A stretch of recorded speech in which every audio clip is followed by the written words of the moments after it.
Good morning.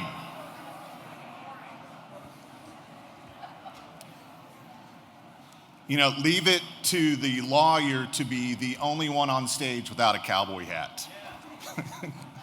It is my pleasure to call to order the first membership general meeting of the 84th Annual Convention of the American Quarter Horse Association.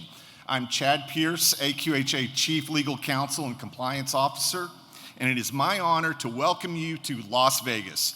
I hope you'll find our agenda this morning informative and exciting. At this time, I'd like to welcome AQHA First Vice President Abigail Eddy from Rocheport, Missouri, to lead us in prayer.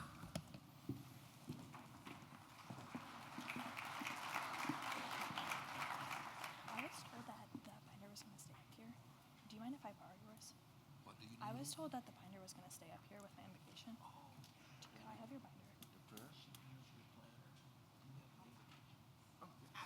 Oh, sorry.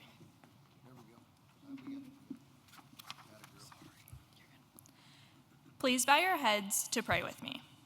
Lord, we have been blessed to come together as one association to grow and learn because of our common passion, the American Quarter Horse. We are grateful for the opportunity to join with our fellow members and horse lovers this weekend. Coming together in fellowship is something we treasure more now than ever.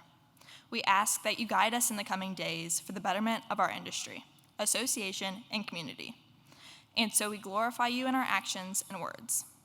Thank you for the time we share together and for the opportunity to enhance our association for the future.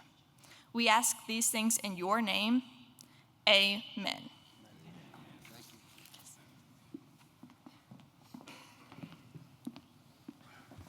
Thank you, Abigail. At this time, I would like to welcome South Point General Manager Ryan Growney to the stage.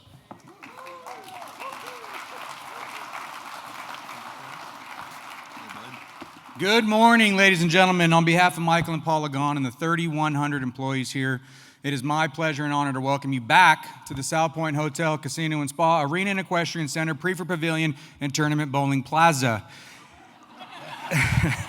It's been a hell of a year here in Las Vegas. Maybe three highlights. We opened the biggest, best acoustical showcasing stadium in the world, that big snow globe looking thing on the other end of town. We hosted F1 race, 210 miles an hour up and down Las Vegas Boulevard. And then something they said we'd never have last month, we hosted our first Super Bowl. And while all those events are fantastic, I mean it when I say it, we look forward to this convention as much as any of those, because as far as impact goes to the South Point, it's the people in this room that impact the South Point more than any of those events. Our Arena and Equestrian Center will host 34 events across 46 weeks this year, which is a record for us, number of weeks with horses in the building. And 80% of those shows highlight, showcase, and celebrate our beloved American Quarter Horse. And so it's an absolute honor to have the decision makers, the policy makers, the people that care the most about this breed in one place, in one time, here at the South Point. And we love having you here. And I think we're just kind of getting started for a couple reasons. The Western way of life, I think, has never been in a stronger position. For whatever reason, the Yellowstone effect, RFD, Cowboy Channel, or people just tired of the bullshit that is looking for a place like the Western way of life and the values that we represent, and they're finding themselves more at home there, and we're going to do what we can to make sure we continue to push that agenda. The other reason is the Gahn family is as committed as ever to this environment, from building the center to buying 60 additional acres at $800,000 a pop to park horse trailers on. Not many people would do that. The building of the Farnham Arena, the Daktronics board we added last week. We added 2 additional scoreboards in the arena, and next week we're going to start a $450,000 lighting project. Our arena currently runs at about 30-foot candles. If you want to have an NCAA basketball game televised, you got to be at 90-foot candles. We're a little short, and we want to make sure this is our professional sport, and we're going to showcase it as good as anybody else does on television. The other reason I think our commitment is as strong as ever, very quickly, I want to brag on, we have 3 Gahn grandchildren going up and down the road. Most recently, 19-year-old Gwen Gahn, only been cutting for about 4 years professionally. She picked up the 4-year-old reserve champion at Taylor Sheridan's Brazos Bash. Katie and Cookie Banuelos, who are both NCHA Hall of Famers, have 2 children also competing. 13-year-old Bella Gone was the immediate non-pro reserve champion at the Futurity as the youngest competitor in the field and was a finalist in the limited non-pro, semifinalist in the regular non-pro. And her brother, 8-year-old Diego, jumped on last month at Mrs. Gone's cutting here, and he's a natural. He's going to be going down the road here pretty soon. So with all that being said, I tell you those things because I want you to know this is not a piece of business for us. This is a legacy of love. And when I say thank you for being here, we mean it from the bottom of our heart. A couple of other quick things. Mr. Banks, congratulations. You did a great job. I know you're passing the reins, but I know you won't be very far. The other executive committee members, thank you all so much. Getting to know some of you, I know this association is in great hands for years to come. Mr. Stressman, thank you. Thank you for trusting us with this convention for several more years. I promise we'll work very, very hard to make it better and better each year you guys come back. Your staff is fantastic. This convention, y'all have a lot of meetings, and it's a lot of moving pieces and parts. Cheyenne, her team, couldn't have been better to work with. Our team loves working with you year-round. Yes, absolutely outstanding. Everybody but Becky. Becky, stand up. Becky, hi. Last night after some cocktails, apparently she asked everyone if they would take a selfie in front of the largest open meeting we've had in quite some time. I don't do selfies. I don't do social media, but I promised her I'd do it. So very quickly, everybody look. Wait a minute. See? I don't do them. Yeah, here we go. All right. Enjoy the convention and everything the South Point has to offer. Thank you for being here.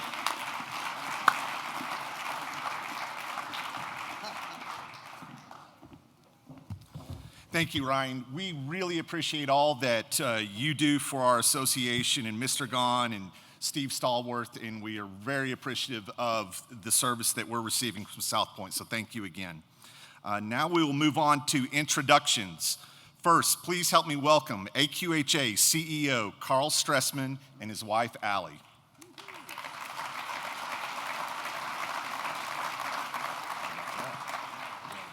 Next, AQHA's Executive Committee, AQHA President Kenneth Banks of Schulenburg, Texas. His wife, Lena, is also here with us. AQHA First Vice President Jim Hunt and his wife, Joni, of Faith, South Dakota. AQHA Second Vice President Jeff Tebow of Piedmont, Oklahoma, and his wife, Vicki. AQHA Executive Committee member Jim Brinkman of Erickson, Nebraska, and his wife, Tana. And AQHA Executive Committee member Lori Buholtz of Waterloo, Nebraska, and her husband, Rick.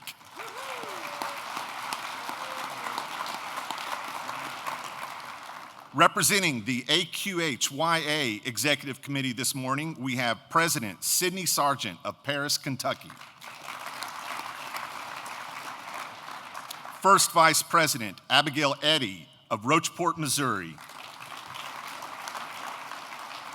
Executive Committee member Hazel Miles of Moberly, Missouri. Executive Committee member Colton Smith of Bellefontaine, Ohio. The notice to AQHA members of this annual meeting was published in the November-December issue of the American Quarter Horse Journal, and I have been advised that there are 846 attendees who registered for convention as of yesterday afternoon.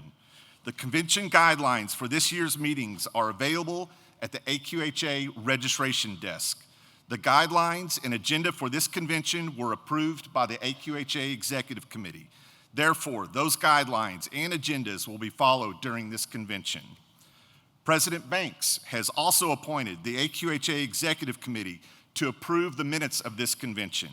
In addition, the Executive Committee approved the usage of electronic voting devices for voting purposes at the membership business meeting and new board of directors meeting, which is the same method as previous years due to the accuracy and efficiency of the devices. If no objection, this procedure will be used on Monday. And now, let's move on to some special presentations. Please welcome your AQHA President, Ken Banks, to the podium for the AQHA Presidential Address.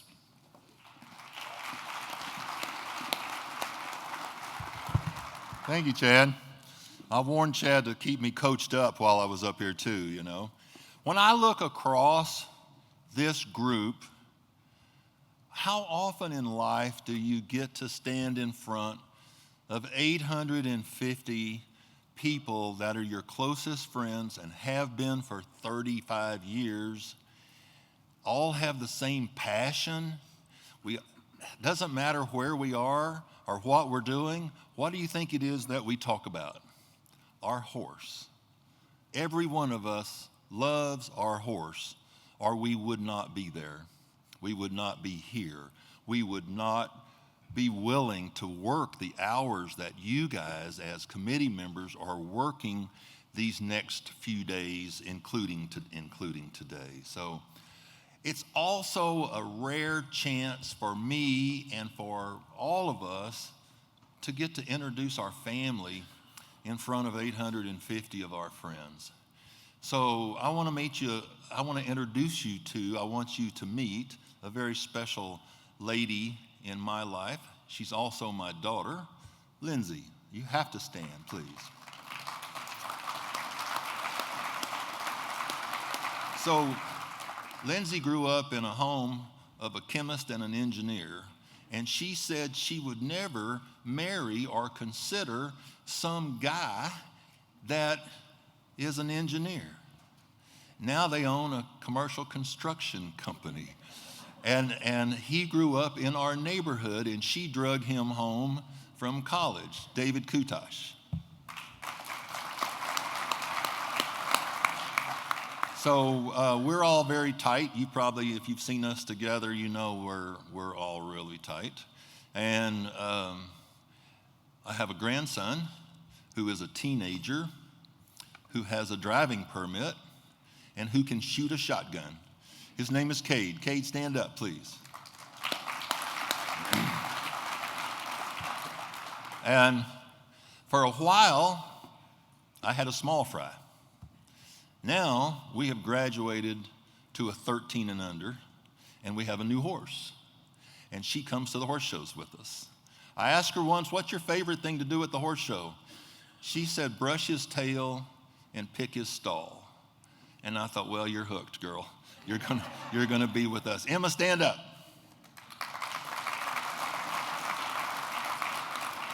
So, you know, there's a person here that has done more for my wife than I have. Ed McNillis.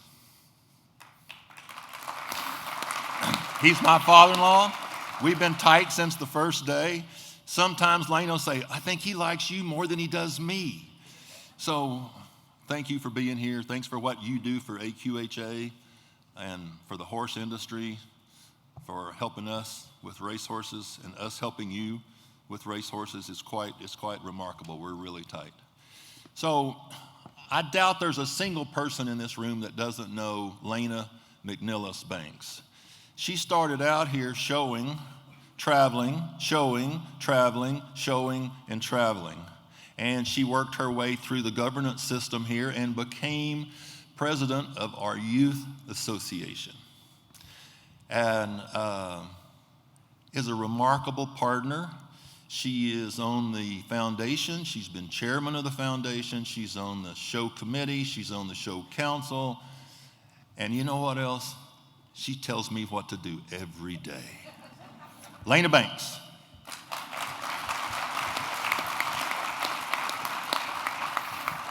She's actually wonderful. So I was thinking about what to say to each of you today and how and what I should say and how it all fits. But you guys already know all of these things. But I just want to share it a little bit with you from my point of view. I was able to get elected by you to be on the executive committee. That afternoon, we had an executive committee meeting. First item on the agenda, sir, 4.0 doesn't work. We might lock up. I don't know if we're going to get these horses registered. And so I'm like, oh my gosh. And then we have maybe 15 minutes go by and say, because 4.0 is not working, people are calling and the phone system's locking up. Oh, 45-minute hold time. You guys remember 5 years ago, 45-minute hold time. So then the CFO comes in and says, we're not able to balance the budget. We're going to have more expenses than we have income. So I go home and say, Lena, I think I have a new really good job. There's so much to do, we can do it. Now, a year goes by, we're traveling out here. We're shutting down horse shows. We're debating about not having a convention. Here comes COVID. So what do? The very next year, we decide not to have the convention because there was too much health risk. So now I could fast forward us and think, here we are today, 850 strong. You're going to learn from Andrew that our finances are very strong. We're very secure. I'm not going to steal his thunder with numbers, but we're very secure.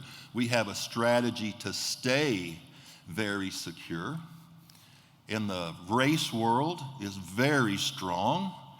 The horses are selling at record prices. The breeders are breeding at record amounts. We will register 93,000 horses this year, 125,000 transfers. Almost every sale sets a record every time. I see Scott Myers out there, Dr. Scott Myers, the Congress set a record, largest ever. We just left Scottsdale at Sun Country, 40,000 entries. Just the biggest carnival you ever saw, 2,500 horses. They had a spot. If they had a spot, they put a tent in it, and in that tent, they put horses. So what an amazing difference a few years can make. We've really enjoyed the Yellowstone effect, as Ryan said. That gave us a really nice positive boost. It gave us a more valuable way of life. We have more people wanting to be in that way of life. It's just turned positive. So my advice is don't watch Fox News and don't watch CNN. Watch the Caterpillar stock, because our world is rocking. More construction, more everything.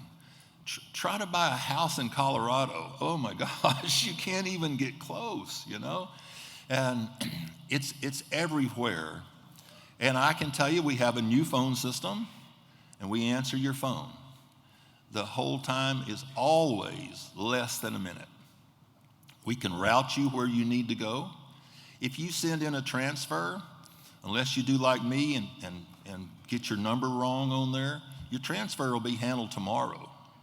If you send in a registration, we're with just a very short time of processing those registrations. So we know it's cumbersome, and we know it's awkward. All of us for so long have passed a lot of rules. If you look at our rule book, it's very thick. And so we have a lot of rules about registering your horse. And so we have directed the staff to follow those rules and follow those guidelines. So it makes it a little cumbersome. I don't know if we'll ever refine that to make it better, but it needs to be a chore, because the number one complaint that I get is, I'm trying to register my horse, KB, can you help me? And sometimes I personally complain when I'm trying to register my horse. So we're thankful that you are here, 854. That, I don't know, I thought in the beginning, well, you know, the EC runs everything. But I can tell you the EC runs nothing, absolutely nothing. Nothing starts on our table. Everything starts with our governance structure. That's why these committees are so valuable. and why these phone calls, Microsoft Zoom calls hour after hour, are so valuable. All of the decisions that have made AQHA, by the way, we're over 80 years old, and we're still the largest, so we have a lot to be proud of.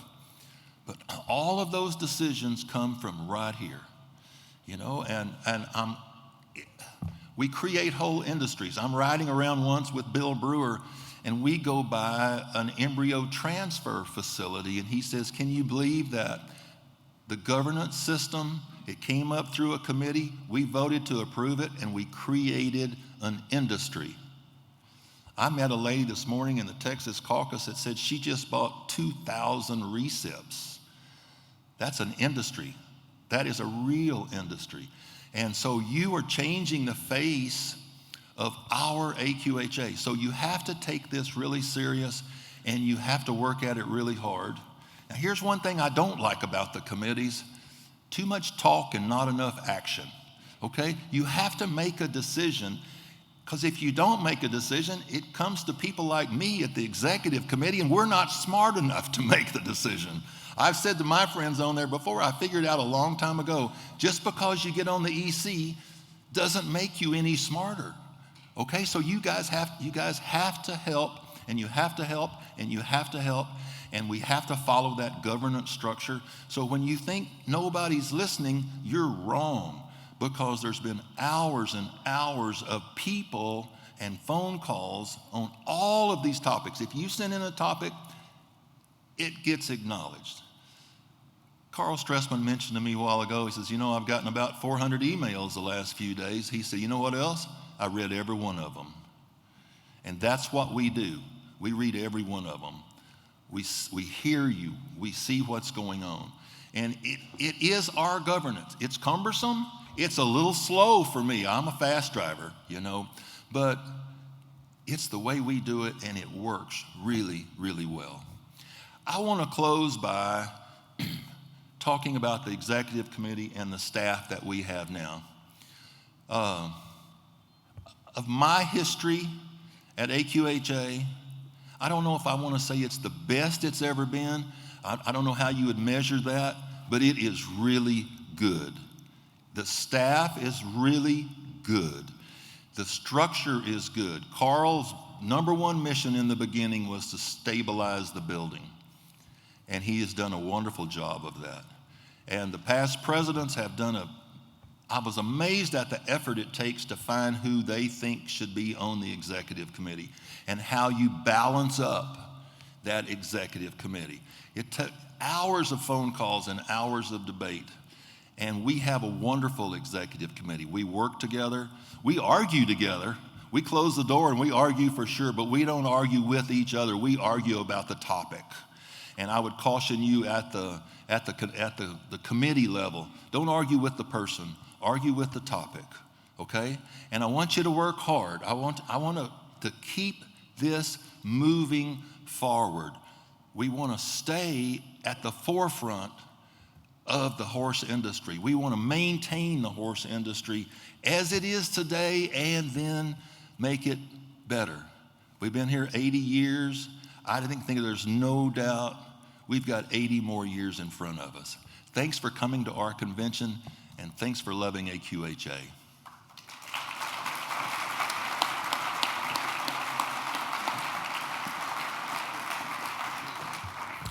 Thank you, Ken. We have enjoyed working with you and appreciate your dedication to AQHA as the association's president. We appreciate you and all that you do for the American Quarter Horse Association and for the foundation. Thank you, Ken. Thank you. Now we will move on to the AQHYA President's Report. I invite Sydney Sargent to join me on stage.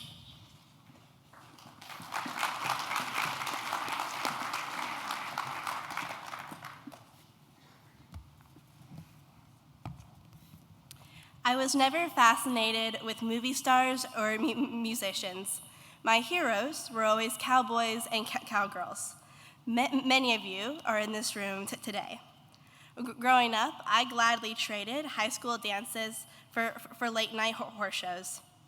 And to the much delight of my dad, the handsome boys that stole my heart Charlie, Tyler, and Bud were geldings. They kept my secrets, taught me life lessons, and made my wildest dreams come true. Hello, my name is Sydney Sargent, and I'm honored to serve as the AQHY Youth President. The Youth Board of Directors and Executive Committee have worked incredibly hard this year, and I am proud to share their amazing accomplishments with you. Our young leaders are energetic, passionate, and driven to impact change. I would like to take a moment to thank the AQHY executive members that could be here with us today. You have inspired me with your creativity and determination. I am grateful for your support. On the behalf of AQHY's leadership team, it is my pleasure to share our year in review. The Youth Excellence Seminar was hosted in Bryan, College Station, Texas, with more than 100 youth exhibitors representing 23 states in attendance. We participated in team-building activities, developed leadership skills, and gained confidence through workshops and influential speakers. We were entertained and encouraged by keynote speaker, AQHY past president, Riley Smith. He has reminded us to work hard and stay in pursuit of our dreams. The YES Conference continues to inspire young leaders and is a worthy cause of investment and resources. Thank you to President Banks, the Executive Committee, and AQHA staff for their continued support of this exceptional event.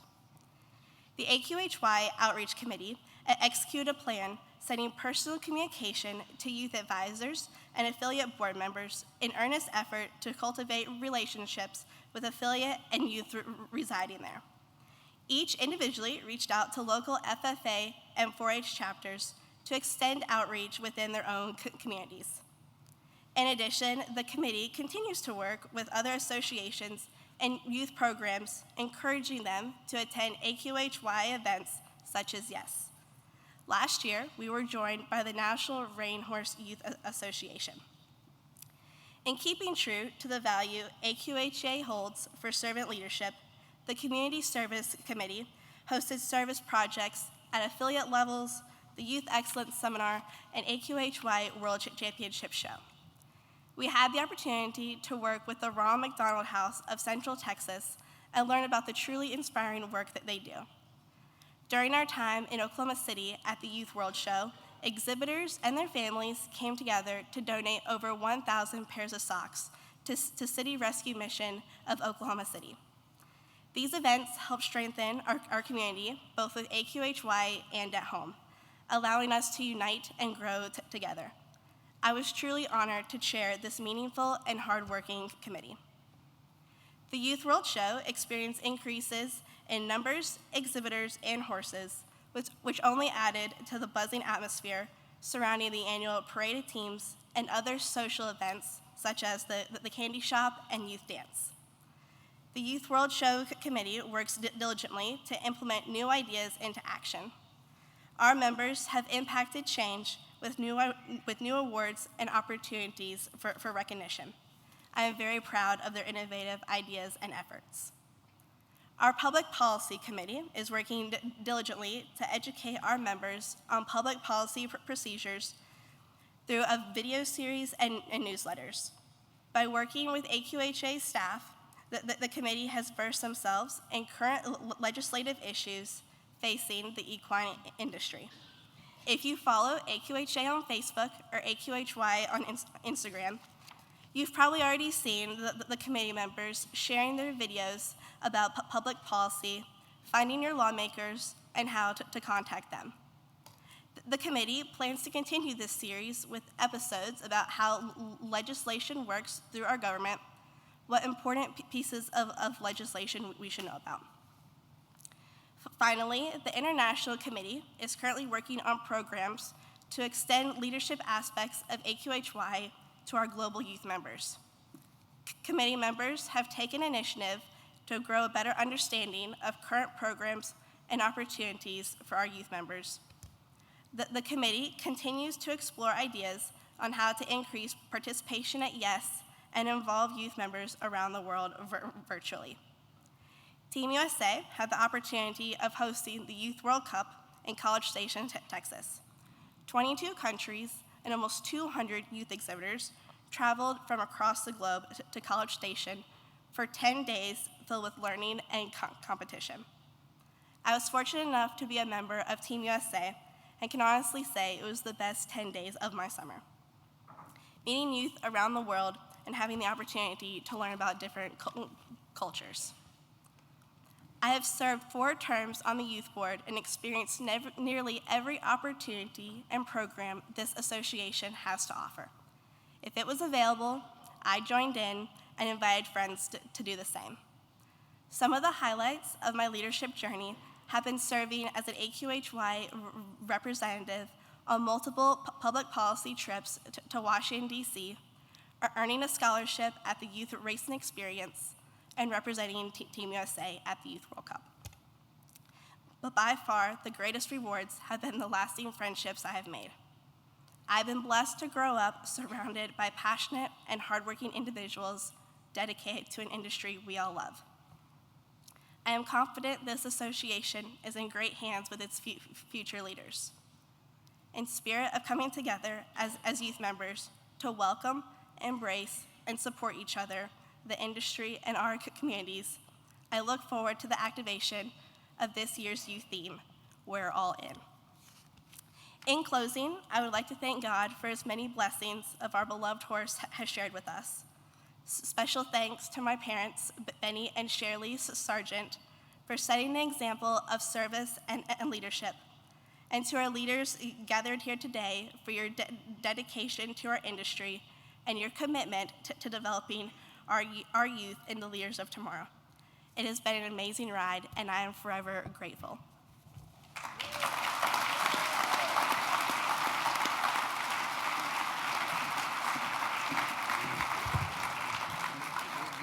Thank you, Sydney. Now we are going to shift gears into our treasurers and CEO reports for the association.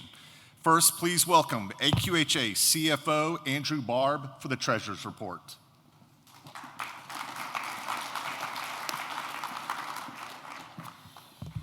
Well, howdy and good morning, everybody.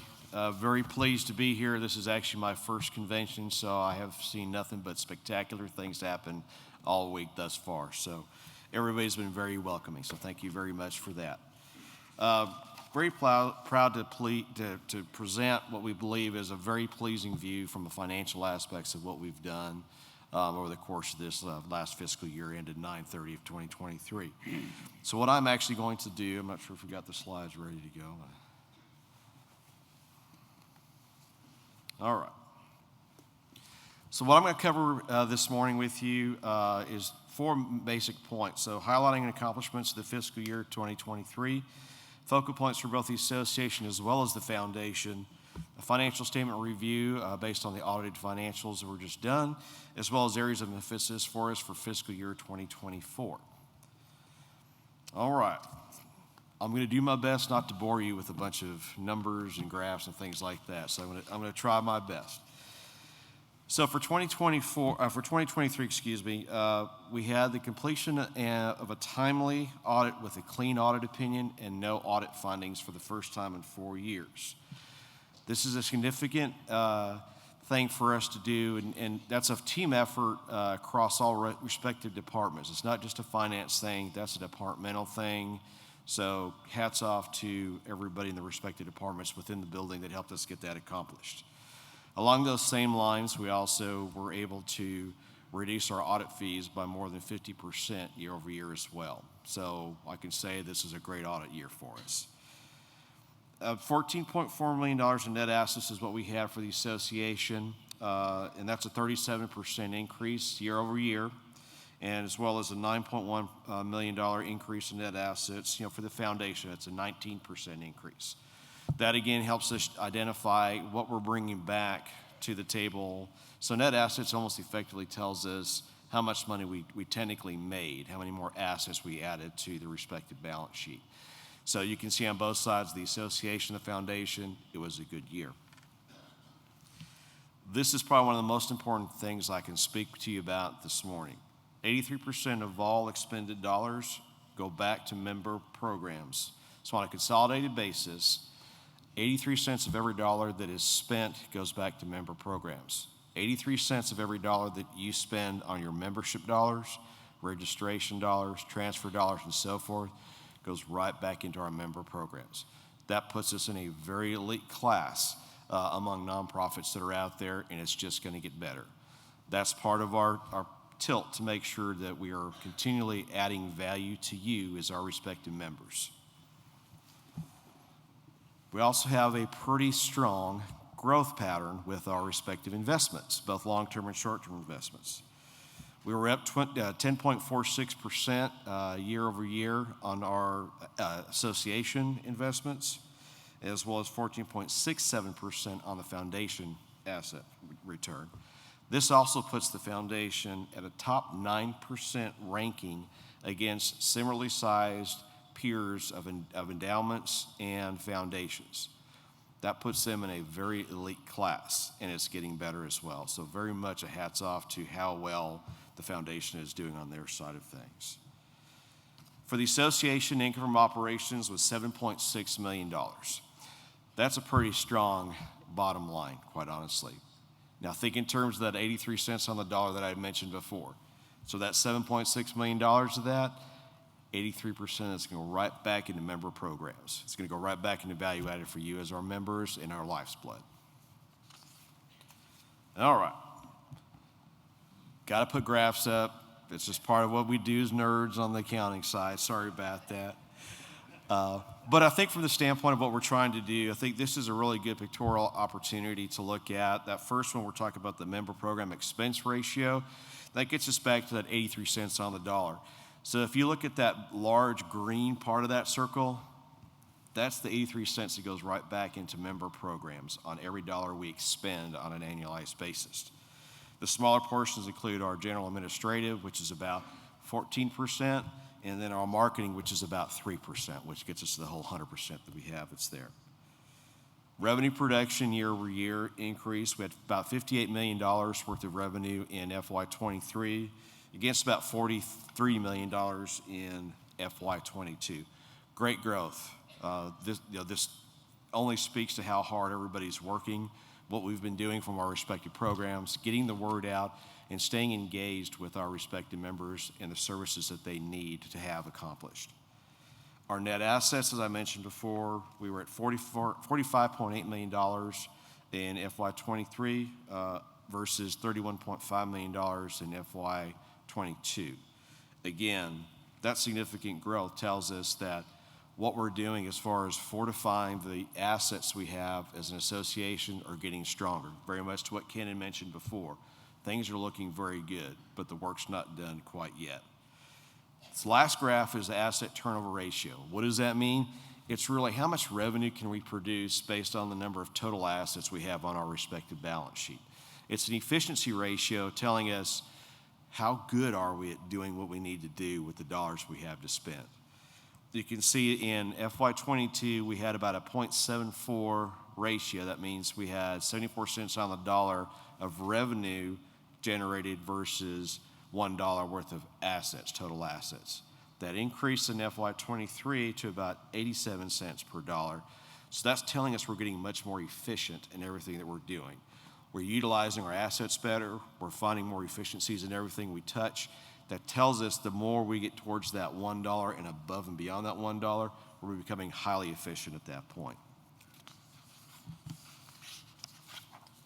As far as the financial metrics for the foundation, these are probably even better in many respects. So you can see they have a very similar structure as far as their program expense ratio.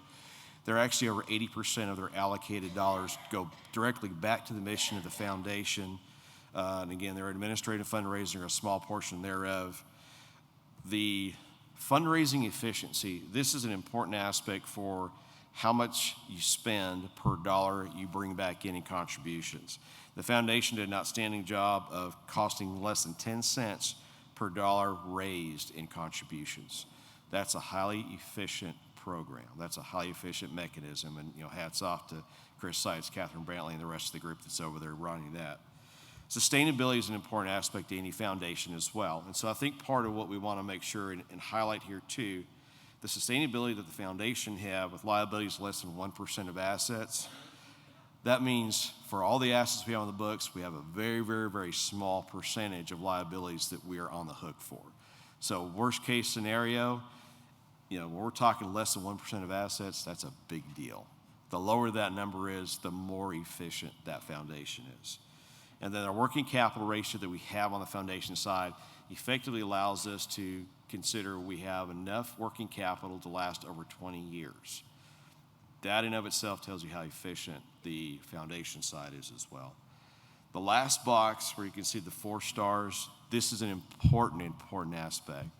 So the foundation is now considered a 4-star rated entity by Charity Navigator. What does that mean? The best rating is 5-star.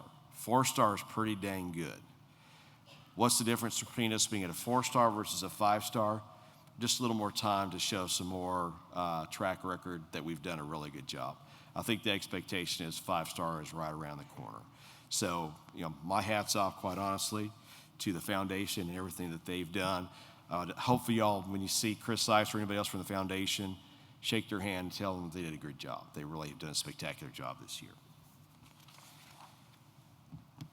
Okay, financial statement review. I promise I will not go line by line on this. I'm not going to bore you with this. This is actually part of the audited financial statements. This will actually be presented as part of the annual report. I believe it's next week or the week after once that's actually published, so it'll be available for everybody that's a member. But what this can really tell us, quite honestly, we have a strong balance sheet. So the association has about $74 million worth of assets. Liabilities make up about $29 million of that, and we've got about, we're talking $45.8 million in net assets. That really tells us that we have a lot more assets than we do liabilities, which again gets us back to the strength, the financial strength of the organization, and what we're trying to do to be much more efficient in everything that we try to touch. Foundation side, there we go. Foundation side, they've got about $56.8 million worth of assets against, as we talked about, the liabilities, $240,000 in liabilities on the foundation side. So you're talking about a very asset-laden foundation with not a lot of liabilities. That speaks volumes to why, as the foundation being a part of this association, is an important aspect in our charitable arm that makes us look that much better in the marketplace. Income statement on the association side, we did about $58 million worth of revenue last year against total expense of about $48 million. That gave us a change in net assets of about $10 million, of which you had about $3.8 million, give or take, that was related to the investment gains that we had year over year. But that also gets us back to that $7.6 million worth of operating income that we had for the fiscal year. That's a pretty good deal. Anytime you look at a nonprofit organization that's making over 10% net operating income, you're in really good shape. We're going to get better than this. We are going to work harder and harder to make sure that every dollar that we have goes right back into being much more effective for you as members. Foundation side, $11.7 million worth of overall revenue against total expenses of $2.7 million, giving them a change in net assets of about $9 million. Again, the best story for the foundation really is around what they're doing with their respective investments, how they're doing from a contributory standpoint, making sure that from a benefactor standpoint, they're getting a lot of those contributions in the door. They're working extremely hard. I think, Chris and her group has done a spectacular job, and I know they're working harder to get more things done relative to that. So we should expect to see that grow nicely as well. Okay, areas of interest that we're going to have for FY24. We have a lot of opportunities in front of us, and I think we're going to try to do our best to ensure that we're taking advantage as much as we can. We have ongoing conversations daily, I think, in the building to make sure that we're going to continue to focus our attention as best we can. Adding value to the members is one of the most important things that we can do on a day-to-day basis. We take that responsibility seriously from a staff standpoint. We want to make sure that the overall spirit that is expected of this type of a membership organization is not forgotten at any turn. Value added to us means anything and everything we can do to make you, as our members, feel better about the dollars that you spend with us. And that when you're out there in the field and you're out talking to other folks that maybe aren't members, you can say with a lot of pride, I feel very good about what I do and the dollars I spend with the association.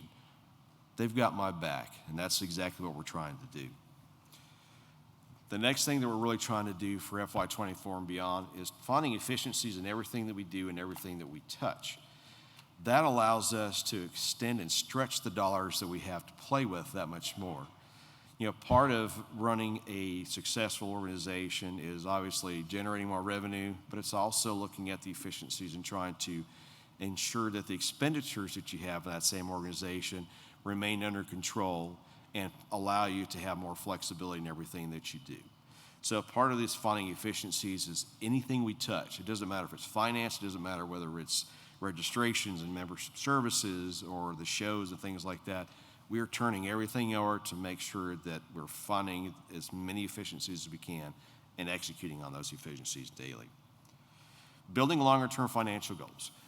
We are doing, I think, a pretty good job thus far, but we haven't even touched the surface yet. I think there's a lot more we can do to ensure that the strength that you see today on the financial statements will continue for years and years and years to come. And a lot of that comes down to making sure that we are building appropriate financial goals, we hold ourselves accountable to those respective financial goals, and that we mind the store much more effectively. Both the association and the foundation are also going to be looking at conducting program evaluations over the course of this fiscal year. Part of that's really going to make sure that we identify everything we know that should be making a positive impact on our beloved American quarter horse. Everything we do should be for that specific purpose. And so our programs need to ensure that everything that we do focuses that attention on a day-to-day basis. And the beauty that we have with the symbiotic relationship between the association and the foundation is we can feed each other in many very specific ways as well as broader stroke ways. So we're going to spend a lot of time focusing a lot of attention, and there's going to be a lot of interplay between both association and foundation accordingly. The foundation really is doing a good job, but they want to focus their attention on FY24 and beyond to make AQHA's member charity of choice the foundation. That can't go, you cannot spend $1 without thinking, can I spend that dollar over here, or do I want to give back through the foundation and find better ways for us to spend those dollars?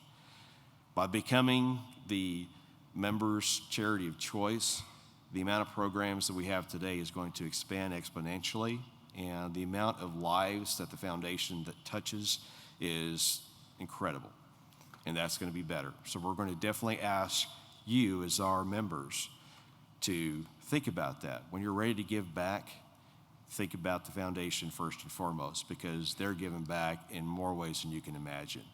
Remember that whole 10 cents to the dollar, of contributions? Imagine how far your dollar is going to go because of that. The foundation is also going to be undergoing a development of a comprehensive master plan for renovations around the museum. It's been quite a few years. I think 2007 was the last year museum renovations were done. I think the understanding is that because of how the landscape has changed relative to all the museums you see out there in the respective country, it really makes sense to find a way to bring the museum up to a much different level in the fact that technology is a much bigger player relative to museums now. The educational process to what we're trying to do has changed. We're trying to look at demographics to make sure that all of that gets taken care of, and there's going to be more talk about that in the foundation luncheon and so forth later on today. But at the end of the day, we want to be best and brightest relative to the museums that are associated with associations very much like ours. Additionally, the foundation is going to continue to derive revenue, through their annual giving process, earned revenue, and fundraising efforts, and to make sure that there's a sustainability to everything that they do. Again, I can't say enough of how Chris and her team have worked tirelessly to get a lot of these things done. So please, we ask your help and support to make sure that we make the foundation the best ever as well.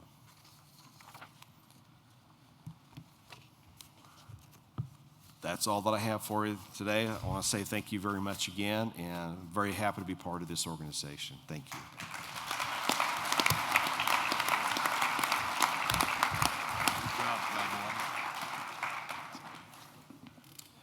Thank you, Andrew. Now please welcome AQHA CEO Carl Stressman for the AQHA CEO report.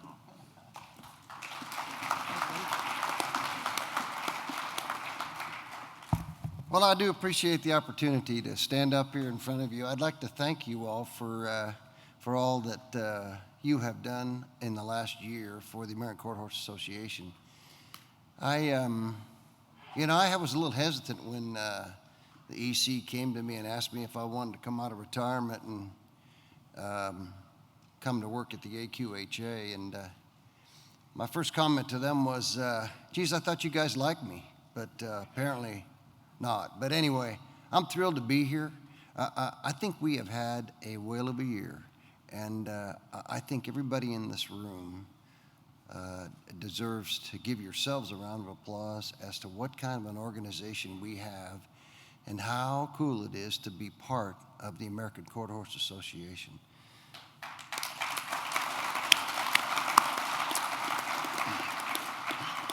I'm going to hit a few highlights, and obviously Andrew is the star of this show this year. So Andrew and your team, man, outstanding. You're absolutely outstanding what you did. You know, the EC put together a finance committee about 6 or 8 months ago, and it's led by Rick Young, and there are some real minds on that deal that know what they're doing, and I know they didn't know what they were signing up for. I can assure you, they probably are wondering what in the heck happened here, but what a great crew that is. And for us to be able to have turned the ship around this year and shown the kind of profit that we did, it was outstanding. It took everybody's effort, but especially the finance team. I'd be wrong if I didn't thank the staff at the American Quarter Horse Association. You know, we employ over 200 people there in Amarillo, Texas, and the opportunity, I think, at one time several years back, we weren't the leading employer of Amarillo, Texas, and we lost some good people that had backgrounds and good people that had years of service at the AQHA. But I think we, the staff, have taken the opportunity to change the attitude in the building. And I'm a firm believer, and been for the last 50 plus years, that happy employees put out happy work, which means if they are treated fairly and they do have an opportunity to voice their opinion, I think they're much, much better suited to talk to you all that are in this room. And if you're a part of the AQHA staff, will you please stand up, because I think you deserve for a round of applause. So please stand.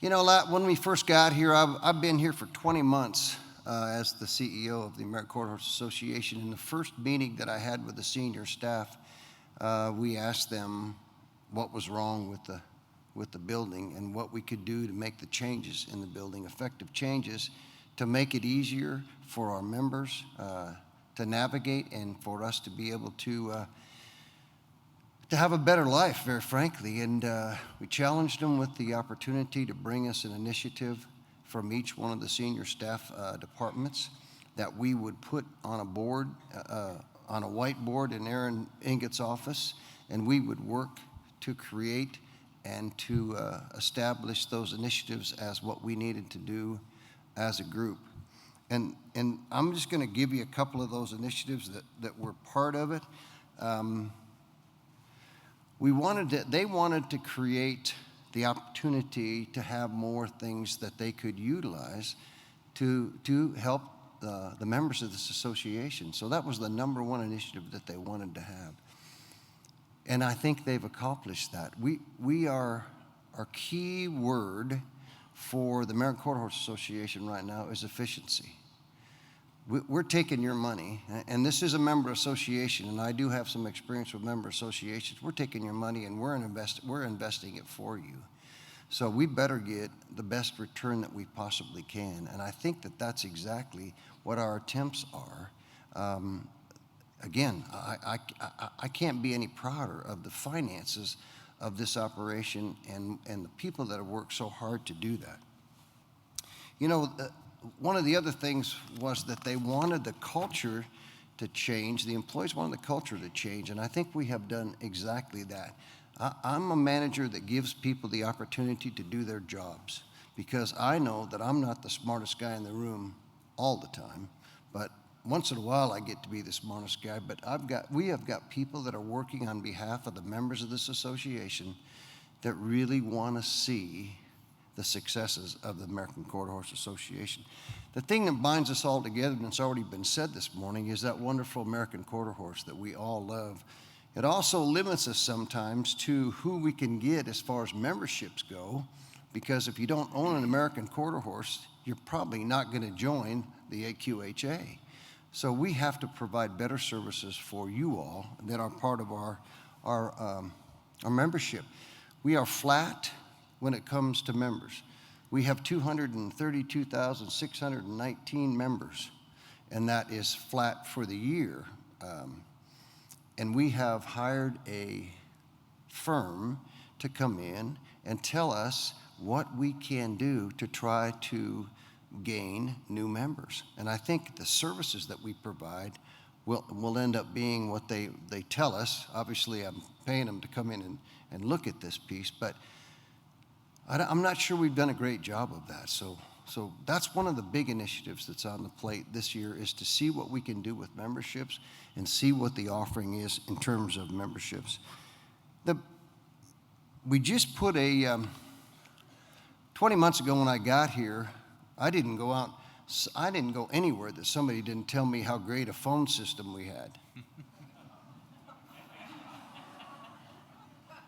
It wasn't exactly that in those terms.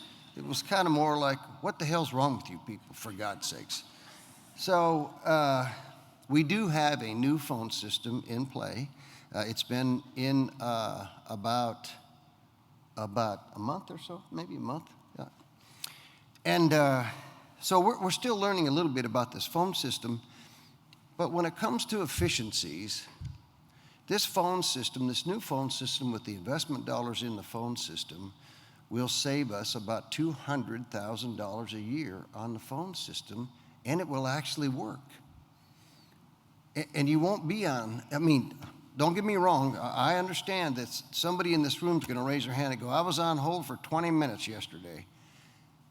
I hope that never happens to anybody in this room. One of the past presidents talked to me yesterday and said he tested my new phone system, and he was on hold for, and man, I was dreading what the number was, 2.5 minutes. Now, that's efficiency. That phone system will be in play for a long time. You're going to save $200,000 a year with this phone system with a better product. That's member experience. That's Tammy Cannon and her group.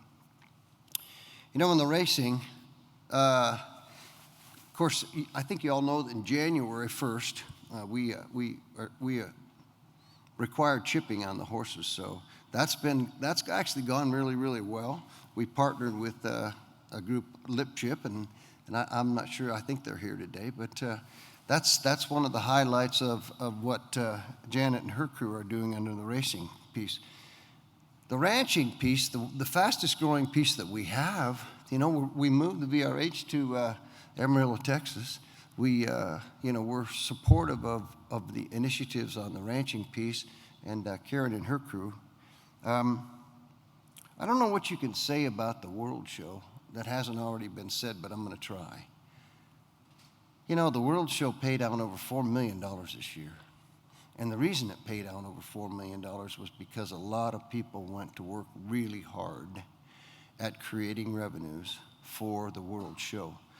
It was redesigned to the point where there was more time, there was more social opportunity. You know, I was at the World Show, man, I hate to tell you how long ago it was, but it was back in my Wrangler days, and at that time, it was a fun event. People went there to socialize with their friends, and not only to, obviously, to show, but Scott Newman and his crew, I mean, outstanding. And the World Show Committee that went out there and raised $760,000. My hat's off to you and all of you that were a part of that deal. You know, our marketing department this last year, I separated sales and marketing because I'm not a big believer that sales and marketing should be under one umbrella. So the marketing department under Lauren Walsh is doing a great job. And as you probably know, Lauren worked for us before, and then I talked her into coming back full time and working for us. So there's a lot of marketing opportunity out there, and I'm not sure that in the past that we've done a very good job of it, but I'm going to commit to you right now that I'm so pleased with the way the operations is going and the building is operating that I'm going to spend a lot of time with the sales and marketing team. I do have some background in sales and marketing, and I would like for that to be a big, big plus. And we got a great team on sales and marketing, so I think we can sit down and actually craft down something that will make sense to the organization. We know where the money comes from, and I'm gonna, and I know there's a slide based on corporate partners, but I'm gonna give you my personal thank you for being part of this organization. I know you have a million places to spend your money because I was there at one time in my life, and I just want to thank the corporate partners for trusting this organization with the money that you put out there in sponsorships. I also want to remind us all that the reason that we can do what we do is because of corporate sponsors, and make sure that we have the opportunity to repay the sponsors for what they're doing. If you got a choice on products, you know what? Take a look on that website, if you can navigate it, and see that the corporate partners, who the corporate partners are, and make those choices wisely if you wouldn't mind, because that's what runs the ship. So anyway, my thanks to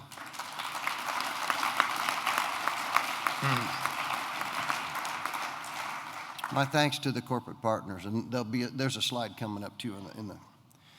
I don't know what else I could say about finance. I can brag all day long about Houston over here, but you know,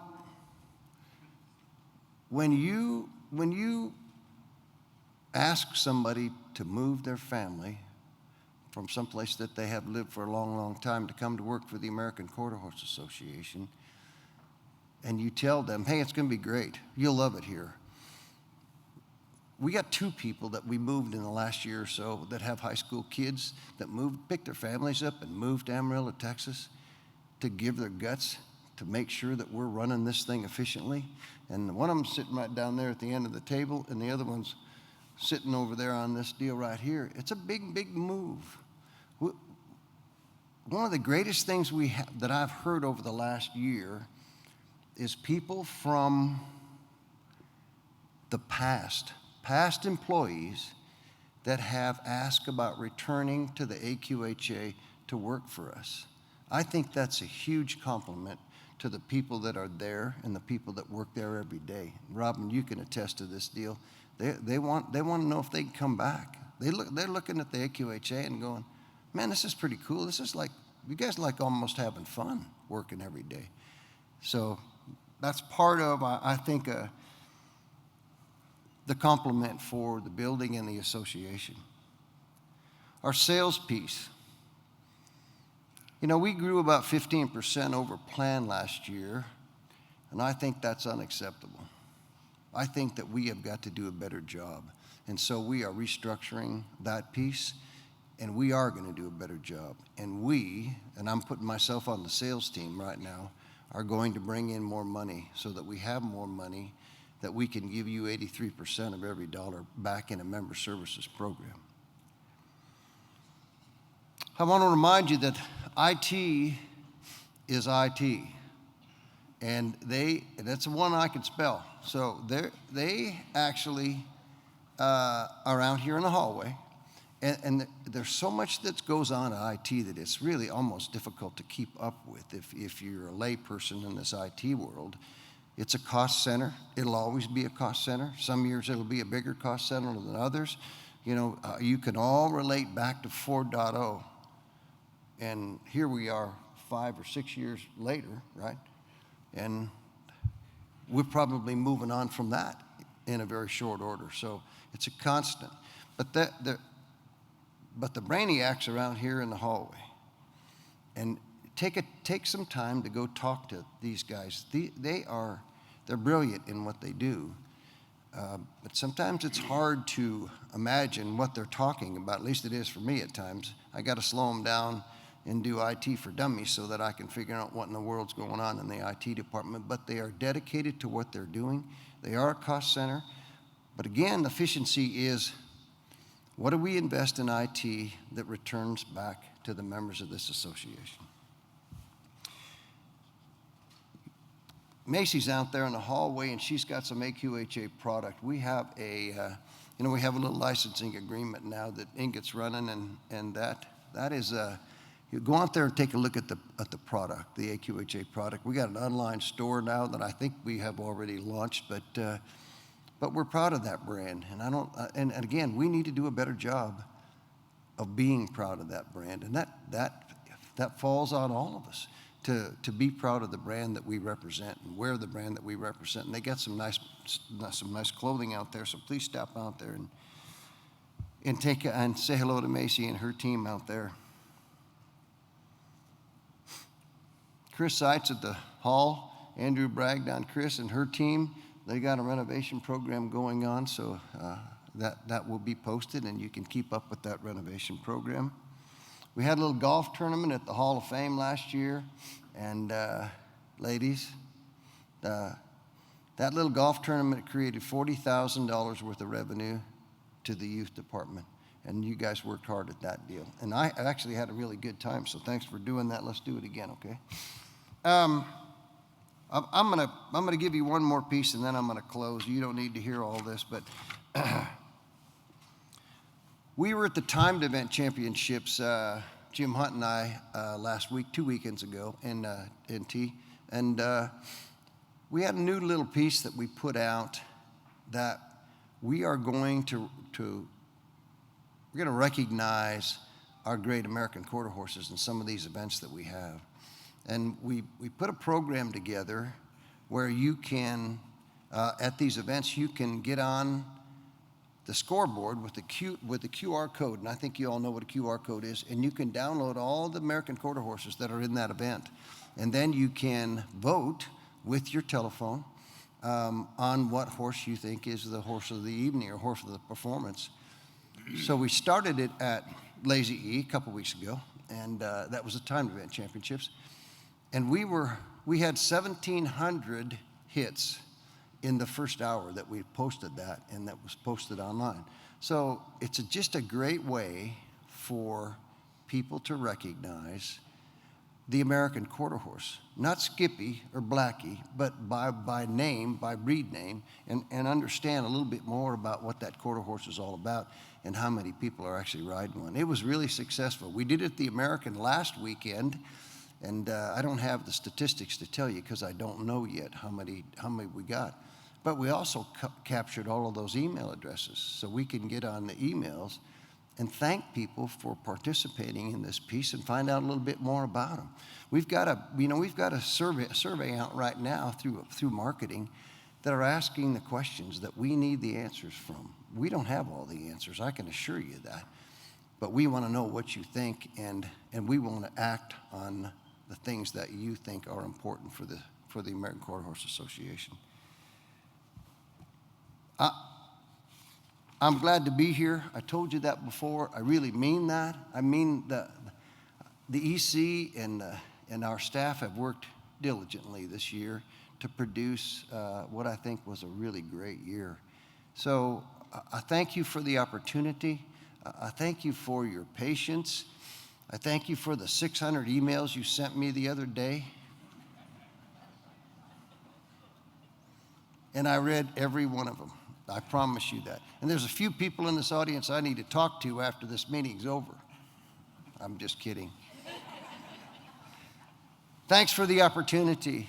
We're working as hard as we can for you. We know about a member association, and I think that crew is getting better and better and better every single day. So I hope you enjoy the convention. It's great to be here at the South Point. It seems like I've spent half of my life here, but we certainly are glad to be back and be here for the next 3 years. So thank you so much. If you have problems and questions, I know we've got some issues, please reach out to us. We're big boys and girls. We can handle it, I promise you that. So thank you very much.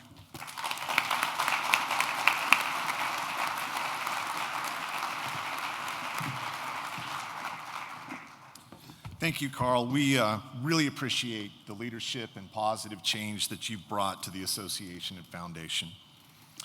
Now, the allocation of directors for 2024. AQHA's allocation of directors is based on the total number of living horses as of September 30th, 2023, which was 3,080,758.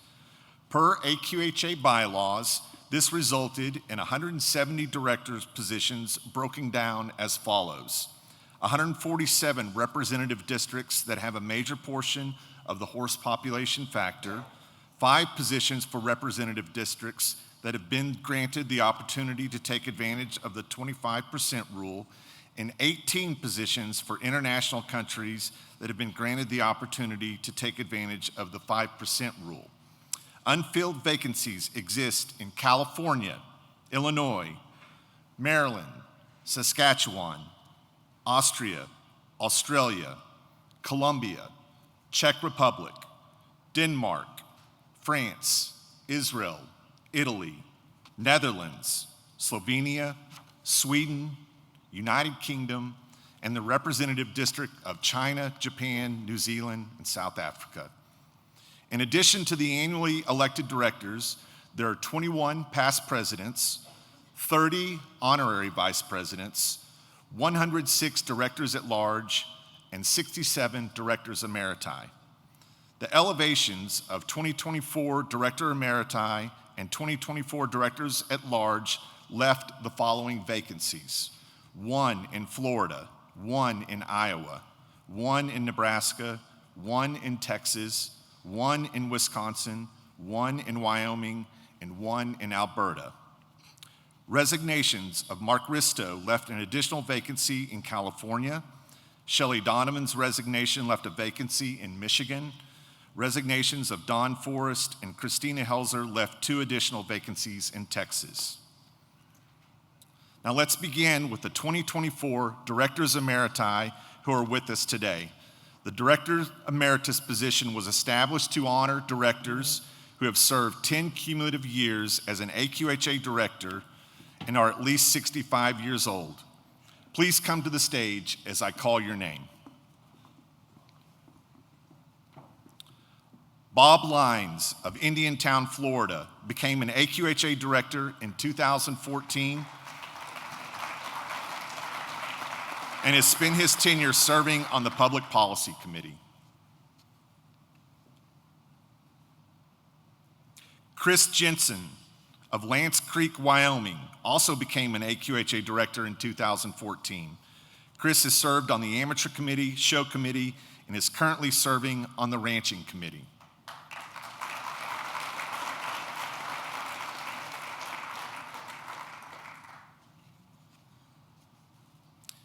Catherine Schroeder of Crivitz, Wisconsin, became a director in 2013. Catherine has dedicated her service to the Recreational Activities Committee.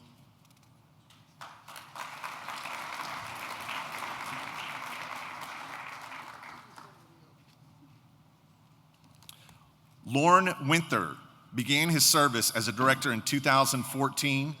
Being a racing enthusiast, Lauren has spent his service to the Racing Committee.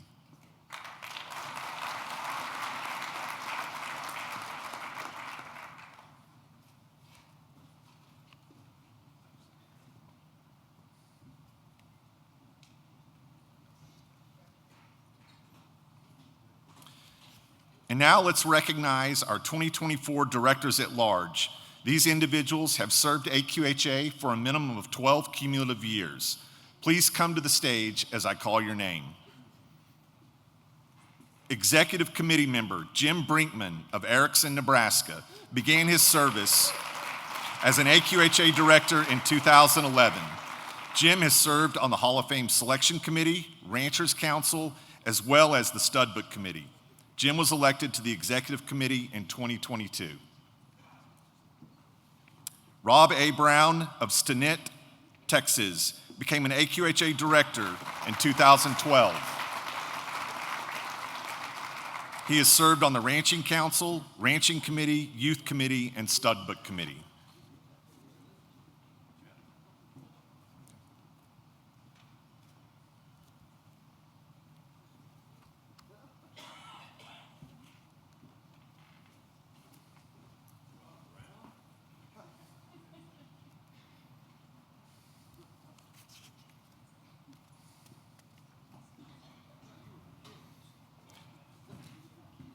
Curtis Ferguson of Dexter, Iowa, began his service as an AQHA director in 2012. Since then, he has served on the Racing Committee and Show Committee.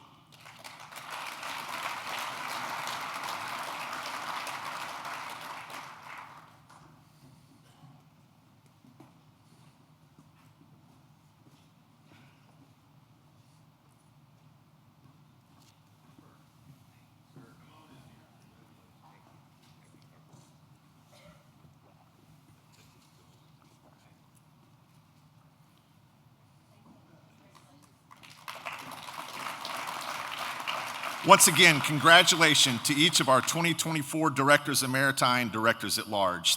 Thank you for all that you have done and continue to do for AQHA. Let's give another round of applause for all of our Directors Emeriti and Directors at Large.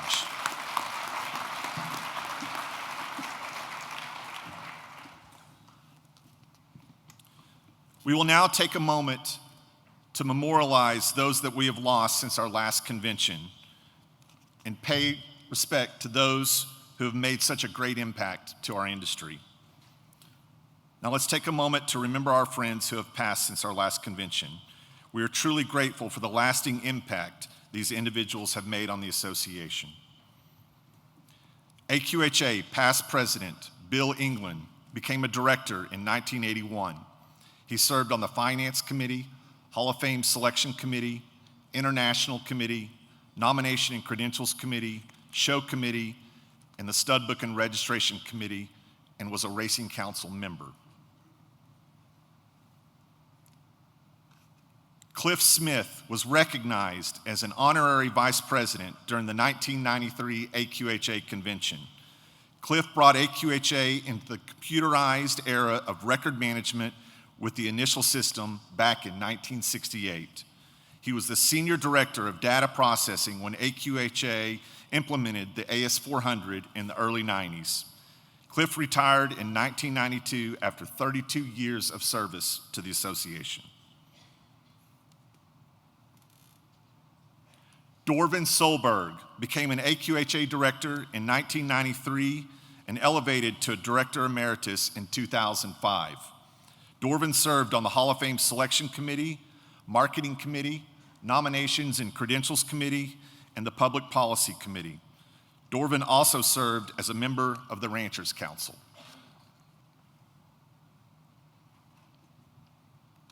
Peg Edmondson became an AQHA director in 1985.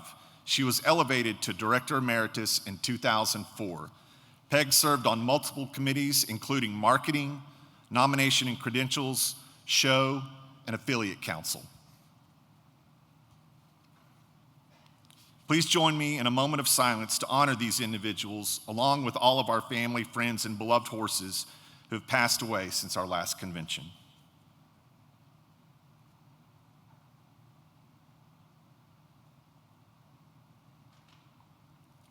Thank you. We'd like to take a moment to thank our title sponsor, Pulse Vet, for sponsoring our Saturday membership general meeting. I would like to invite Trudy Gage, Vice President of Equine Sales and Client Education, to the stage to speak on their behalf.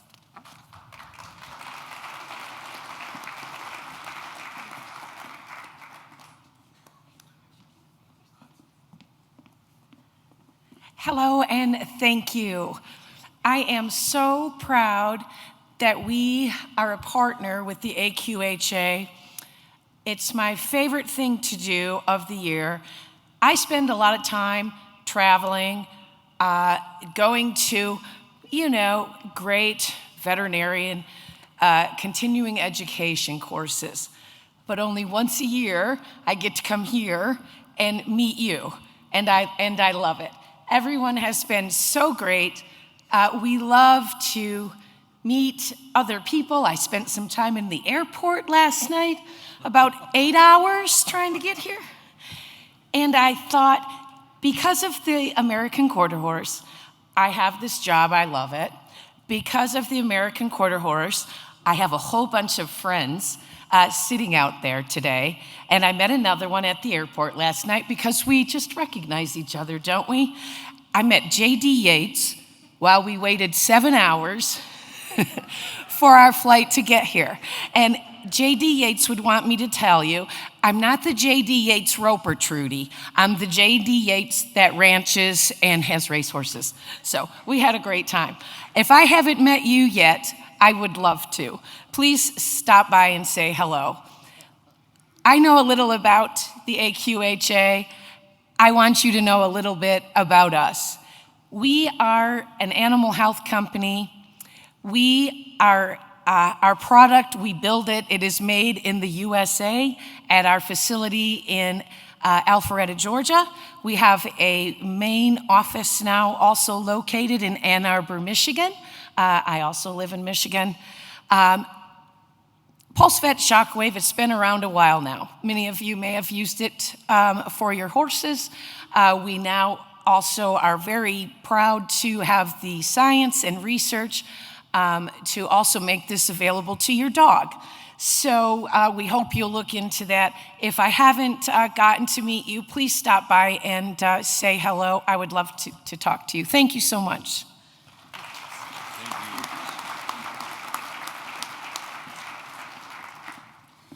Thank you, Trudy and PulseVet, for all that you do for our association. At this time, will you please direct your attention to the screen so that we may thank all of our corporate sponsors. Our industry is fortunate to have the support of companies that share our passion. Our partners and sponsors have generously supported our members and programs for many years. Their continued commitment and loyalty are vital to the success of our great association.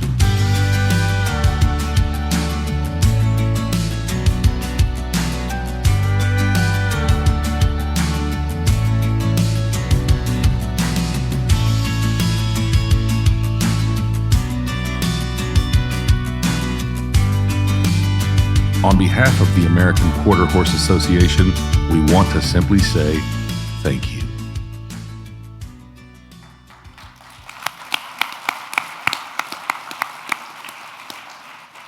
Would all AQHA corporate partners and sponsors who are present please stand to be recognized for your generosity to AQHA.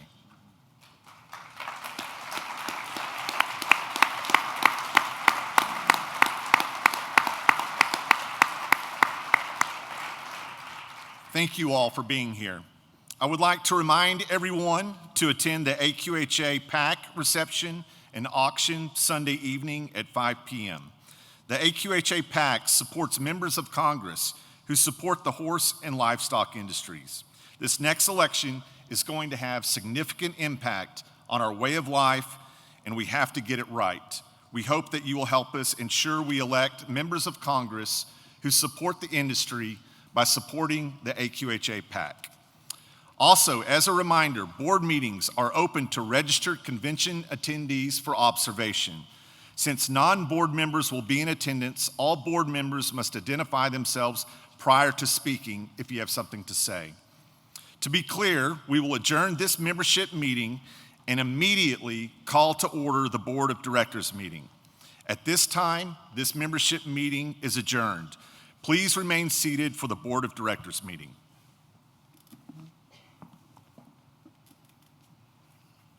Thank you, Chad. It's one of our formalities we need to have a board of directors meeting, and we're going to start virtually immediately. So as you know, to keep your voting rights as a director, you need to be counted as present. And the way we count you as present is with us scanning your tag. So if you came in late or if the gals were not out there at the appropriate time, please be sure that you scan so we can count you present, so we can count your vote. Good enough? Okay? So,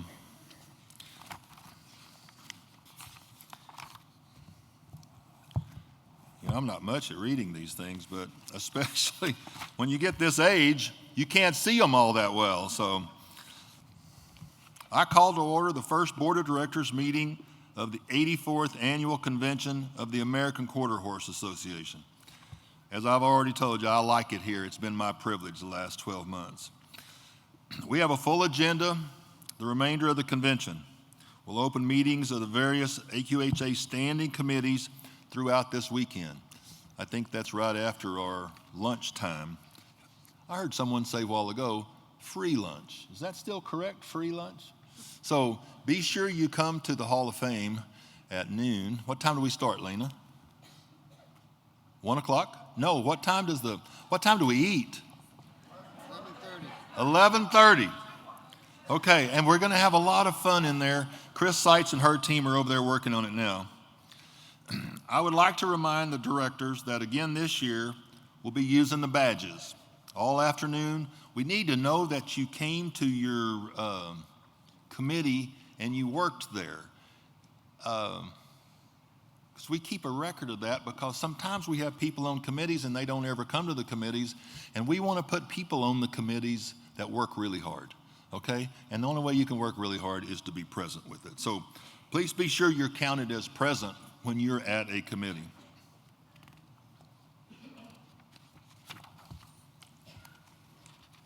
Okay, I think Chad must have wrote this. It looks like lawyer work to me. I need to remind you that you need to wear your badge, okay? You need to wear your director's badge when you're walking around here, because we want to know that you're an AQHA person. We want to be sure that we don't confuse you with one of those darn ropers that are down there with their horse in the arena wearing their spurs. You know, we want to know that you're up here working like this. Each director must also be scanned at Monday's Board of Directors meeting to be considered in attendance. Remember, we'll kick you off if you don't. That's just kind of the way it works. I'm sorry.